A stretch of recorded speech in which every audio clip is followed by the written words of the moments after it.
జనరేషన్లో ప్రతి ఒక్కరు కూడా స్మార్ట్ ఫోన్ ఉంటే చాలు డిజిటల్ పేమెంట్స్ చేసేస్తున్నారు. దీంతో ఏటీఎంలకి ఆదరణ రోజు రోజుకి తగ్గిపోతుంది. ఇటు బ్యాంకులు కూడా ఏటీఎంలని ఎత్తేస్తున్నాయి. మొత్తంగా దేశవ్యాప్తంగా అయితే డిజిటల్ పేమెంట్స్ రెవల్యూషన్ అయితే స్టార్ట్ అయింది. అసలు దీనికి కారణాలు ఏంటి, పబ్లిక్ డిజిటల్ పేమెంట్స్ పట్ల ఏమనుకుంటున్నారు, పూర్తి డీటెయిల్స్ గ్రౌండ్ రిపోర్ట్లో చూద్దాం.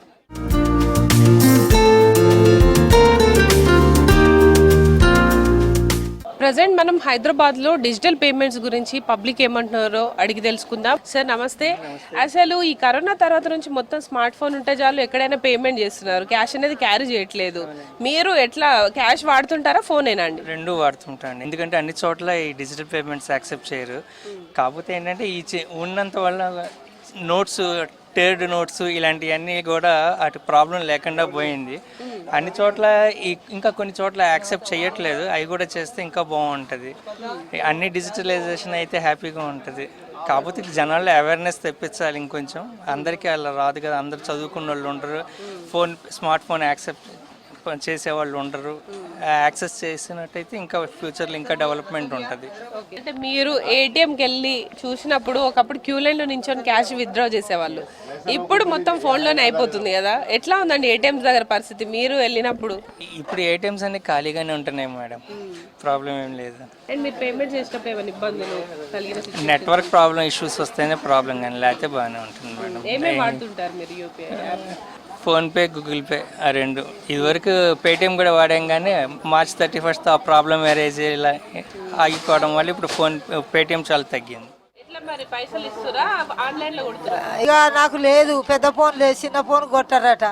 ఏ మంది దాంట్లోనన్నా మా కొడుకు కన్నా తిప్పల పడతాను. మరి అది ఉండాలి కదా, పెద్ద ఫోన్ ఉండాలి కదా అమ్మా. నాకు లేదు, నాకు అది ఉంటే నడవరాదు, నెంబర్లు కొట్టరాదు చిన్న ఫోన్కు. ఇక వాళ్ళు ఇస్తారు, వాళ్ళే ఇస్తారు, వేసుకున్న వాళ్ళు ఇస్తారు. మరి ఒకప్పుడు మార్కెట్ లో మొత్తం ఎట్లుంటాయి, ఇప్పుడు అంతా స్కానర్లు పెట్టుకుంటుంది కదా, ఎట్లా అనిపిస్తుంది? ఇక అందరు ఉన్న వాళ్ళకి మంచిగా అనిపిస్తుంది, ఇక నాటు లేని దానికి బాధ. ఇక చెప్పండి, ఎట్లా ఉంటుందండి? మీరు స్కాన్ తోటే అయిపోతుంది పేమెంట్ అంతా, ఎట్లా ఉంది? ఇప్పుడు స్కాన్ తోటి 10 రూపాయల నుంచి 100 దాకా కూడా వేస్తున్నారు.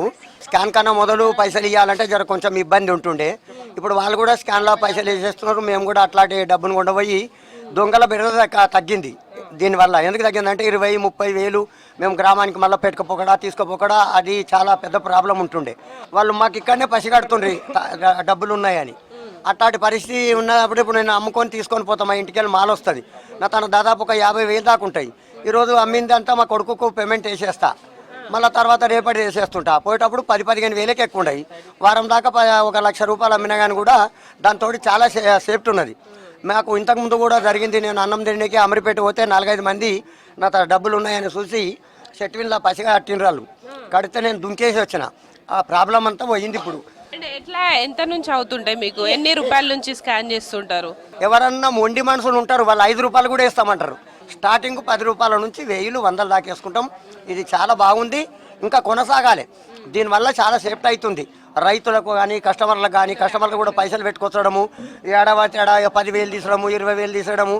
ఏడనో గిరాకీ బాగా మంది ఉన్న తాల డబ్బులు పోతుండే. ఇప్పుడు రైతు బాధలు డబ్బులు పోతలేవు, సెల్ ఫోన్లు కూడా పోతలేవు, పైసలు తక్కువ అయిపోయినాయి. వాడు ఏమున్నా 10 రూపాయలు కూడా కొట్టేస్తాడు. ఇప్పుడు ఏటీఎంల కాడ పోయి నిలబడి తీసుకుంటారు కదా ఒకప్పుడు, ఇప్పుడు ఏటీఎంలకు ఎన్ని రోజులు అయింది మరి? మేము ఏటీఎంలకు ఇప్పుడు నేను 2 సంవత్సరాల నుంచి పోతలేను. మా పిల్లలకి వేసేస్తా, వాళ్ళే అవసరం అనిపిస్తే మాది నవపేట SBH ఉంటుంది, అక్కడనే మళ్ళీ వందడమనే డబ్బులు తెచ్చి పెడతారు, అవసరానికి వాడుకుంటారు. మేము 10-5 జేబులో పెట్టుకుంటాం. అక్కడికి వెళ్ళేసినా ట్రాన్స్పోర్ట్ లేక పైసలు ఇక్కడనే వస్తాయి, ఇక్కడికి వెళ్ళేసినా అక్కడ పోతాయి. జేబుల్లో పెట్టుకొచ్చాడు బెటర్ తప్పేసింది. అంటే ఇప్పుడు మీరు స్కాన్ చేసినప్పుడు పైసలు వచ్చినాయా లేదా అని మీరు ఆడియో బాక్సులు పెట్టుకోవడం ఇట్లా చేస్తున్నారు కదా, ఏమైనా ఇబ్బంది అవుతుందా? వాళ్ళు ఇట్లా చూపించారు వెళ్ళిపోతారు. మాకు పోయిన వారం కింద 700 వేయలేడు, ఒట్టిగా చూపించిండే వెళ్ళిపోయాడు. నా దాంట్లోకి రాలేవు, డబ్బులు పోలే, 700 కొట్టేసిపోయాడు వాడు. ఇబ్బంది ఉండేది, ఎందుకంటే చేంజ్ లేకపోవడము, పర్స్ మిస్ అయిందంటే చాలా ప్రాబ్లం అయ్యేది. కానీ ఇప్పుడు ఫోన్పే వచ్చాక అందువే ఎంత అవసరమో అంతే యూజ్ చేసుకోవడము. అంటే ఎక్స్ట్రా ఏమన్నా కావాలన్నా ఫోన్ చేసిన ఇంట్లో వాళ్ళు ఎమ్మటనే ఫోన్పేలో అమౌంట్ ఉంటాయి కాబట్టి ఎమ్మటనే తీసుకోగలుగుతున్నాము. ఈ ఐటమ్ కాకుండా ఇంకొక ఐటమ్ కూడా తీసుకొని వెళ్ళగలుగుతున్నాము. ఫోన్పే బాగుంది నాకైతే. ఏటీఎంకి వెళ్ళి తీసుకోవడము, లేకపోతే ఇంట్లో బ్యాంక్ వెళ్ళో లేకపోతే ఏటీఎంలో క్యూలో నిలబడి అలా తీసుకొని ఇబ్బంది ఉండదు, రాసి తీసుకునేవాళ్ళం. కానీ ఇప్పుడు అమౌంట్ ఎవరినైనా చేంజ్ అడిగినా ఫార్వర్డ్ చేసేస్తున్నారు. ఇబ్బంది ఉంది అనగా నెంబరీగానే ఫార్వర్డ్ చేస్తున్నారు. అన్ని చోట్ల ఉంటున్నాయి. ఎక్కడికి పాల్పేట దగ్గర కూడా ఉంటుంది, ఎక్కడికి వెళ్ళినా ఉంటున్నాయి. అందరూ ఫోన్పే యూజ్ చేస్తున్నారు. ఒకప్పుడు ఉండేవి కాదు ఇంత యూజ్ చేస్తే, ఎవరో ఒకళ్ళ దగ్గర ఉండేవి.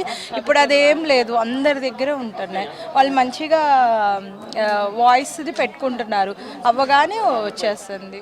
మీరు ఎన్నేళ్ళ నుంచి వ్యాపారం చేస్తున్నారు? 20 సంవత్సరాలేనమ్మా. ఎట్లా మరి ఒకప్పుడు పైసలు ఇచ్చి కొనుక్కునేటోళ్ళు కదా, ఇప్పుడు అంతా స్కానర్లు చేస్తున్నారు, మరి నీకేమైనా ఇబ్బంది అవుతుందా? ఇబ్బంది అయితే అవుతుంది. అకౌంట్లో పడుతుంది, ఏటీఎం నుంచి తీయనికి రాదు నాకు. పిల్లలు తీస్తారు, ఇప్పుడు పిల్లలు తీసుకొచ్చి ఇస్తారు, లేకపోతే బ్యాంకు పోయి తీసుకురావాలి. 10 రూపాయల పూలకైనా కూడా స్కానరే కొడుతురు. ఏదాని కానీ స్కానర్ ఏది బాబు, క్యాష్ ఉంటే ఏంటి సార్ అంటే, లేదు క్యాష్ లేదు. సరే దీన్ని కొట్టానండి, 10 రూపాయలు 20 రూపాయలు ఎంత కానీ తీసుకుపోతారు. ఎట్లా మరి అప్పుడు పైసలు ఇచ్చి కొనుక్కున్నప్పుడు బాగుండేనా? ఇప్పుడు ఇట్లా ఫోన్ పే గూగుల్ పే వచ్చినాక మంచిగా ఉందా? 200 కొట్టమంటే 100 రూపాయలు కొట్టేసి వెళ్ళిపోతారు పబ్లిక్ బిల్డ్. అప్పుడు పైసలు ఇచ్చేటప్పుడు సౌండ్ ఉంది. ఒక 550 కొట్టేది, బంతిపూలు ఇచ్చాను, చామంతి గులాబీలు ఇచ్చాను, 150 కొట్టి వెళ్ళిపోయాను. చూసి ఇందాక మళ్ళీ పోయింది, వేరే గిరాకీ ఇచ్చిందాక వెళ్ళిపోయారు కస్టమర్. అట్లా చేసిర్రు. 550 కొట్టి 150 రూపాయలు కొట్టి వెళ్ళిపోయారు.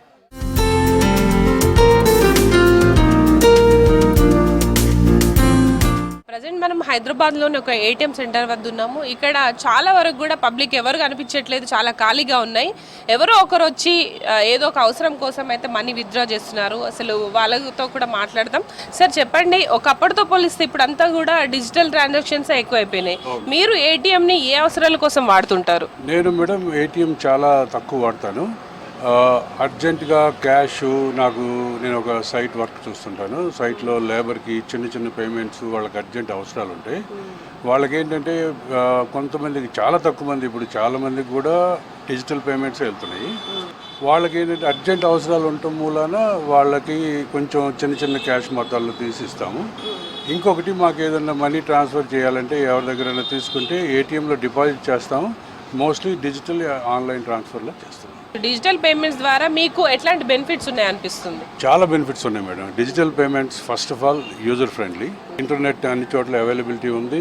ఈవెన్ ఇప్పుడు నేను ఇంకా ట్రై చేయలేదు కానీ కొత్తగా ఏమిన్నానంటే, ఈవెన్ ఇంటర్నెట్ లేకుండా కూడా మోడీ గారు విలేజెస్లో 5,000 10,000 రూపీస్ దాకా యూపీఐ పేమెంట్ చేసే ఒక ప్రొవిజన్ తెచ్చారని విన్నాను నేను.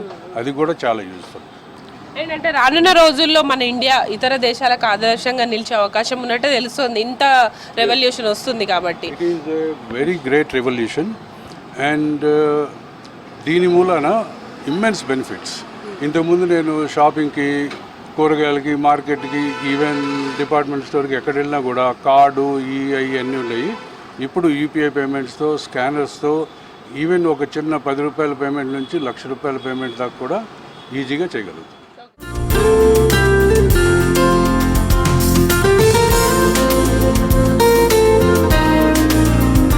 కేంద్రం తీసుకున్న క్యాష్లెస్ ట్రాన్సాక్షన్ నిర్ణయంతో ఇప్పుడు ప్రతి ఒక్కరు కూడా డిజిటల్ పేమెంట్స్ వైపే మొగ్గు చూపుతున్నారు. దీంతో బ్యాంకులకి ఏటీఎంల నిర్వహణ భారం పెరిగింది. దీనిపై మనతో మాట్లాడడానికి ఎకనామిస్ట్ కృష్ణారెడ్డి గారు ఉన్నారు, మాట్లాడదాం. సార్ చెప్పండి, కేంద్రం తీసుకున్న ఈ డిజిటల్ పేమెంట్ రెవల్యూషన్ తోటి ఇప్పుడు ప్రస్తుతం ఎవరికి నష్టం ఉంది, ఎవరికి లాభం ఉంది, దీనివల్ల ఎంతవరకు ఉపయోగపడుతుంది? రానున్న రోజుల్లో ఈ చేంజెస్ని ఎట్లా చూడొచ్చు అంటారు? ఒక గ్రామీణ స్థాయిలోకి వెళ్ళినా కూడా, ఒక టీ తాగినా లేకుంటే ఏ చిన్న కార్యక్రమం దానికైనా కూడా ఆన్లైన్లో గూగుల్ పే కానీ పేటిఎం లాంటివి భారీ ఎత్తున వాడుతున్నాం. క్యాష్ ట్రాన్సాక్షన్లకి కొంత డిమాండ్ తగ్గినట్టుగా కనబడతా ఉంది. కాబట్టి కేంద్ర ప్రభుత్వం కూడా ఏటీఎంల నిర్వహణ కావచ్చు, బ్యాంకులు కూడా చాలా రకాల ఖర్చులు తగ్గించుకునే భాగంగా ఏటీఎంలను కొంతమేరకు తగ్గించవచ్చు.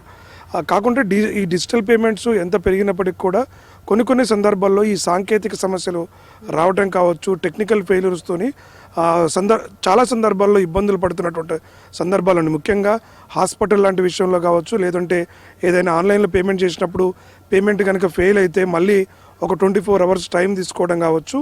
దాని ద్వారా చాలా ఇబ్బందులు కొన్ని ప్రత్యేక సందర్భాల్లో ఎదుర్కొంటున్న పరిస్థితి మనం గమనిస్తున్నాం. కాబట్టి అది ఒక 5% అనేటువంటిది తక్కువ అయినప్పటికీ కూడా ఏదైతే ఇవాళ చాలా ట్రాన్సాక్షన్స్లో ఆన్లైన్లో పే చేస్తాము అన్నప్పుడు కూడా చాలా సంస్థలు అధికంగా పన్ను వసూలు భారంతో అదనపు ఛార్జీలు కూడా వేయడం జరుగుతుంది. ఎందుకంటే క్యాష్లో అయితే తక్కువగా తీసుకుంటాము, క్యాష్ కాకుండా కార్డు కానీ ఆన్లైన్ పేమెంట్ అయితే కొంత అధికంగా ఛార్జీలు చేస్తామని వ్యాపారవేత్తలు కూడా చెప్తూ ఉన్నటువంటి పరిస్థితి కనబడుతుంది. కాబట్టి ఇది సామాన్యులకు కొంతమేరకు ఇబ్బంది జరిగేటువంటి అవకాశం ఉంటుంది. కాబట్టి ఈ యొక్క ఏటీఎంల నిర్వహణ దృష్ట్యా కాకుండా ఈ చిన్న చిన్న డినామినేషన్లో ఉన్నటువంటి కరెన్సీ మాత్రం చలామణిలో ఉండాలి.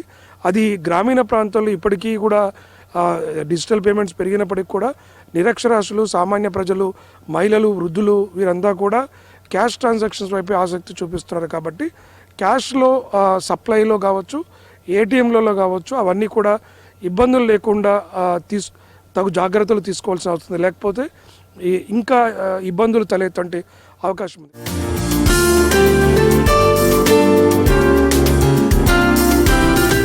ప్రస్తుతం విలేజ్ నుంచి సిటీ వరకు ప్రతి ఒక్కరు కూడా ఇంటర్నెట్, స్మార్ట్ ఫోన్ ఉంటే చాలు బ్యాంకుల ద్వారా తమ ఖాతాలో నుంచి డబ్బులను ట్రాన్సాక్షన్స్ చేస్తున్నారు. ముఖ్యంగా పేమెంట్స్ విషయంలో అయితే యూపీఐ చాలా కీలక పాత్ర పోషిస్తుంది.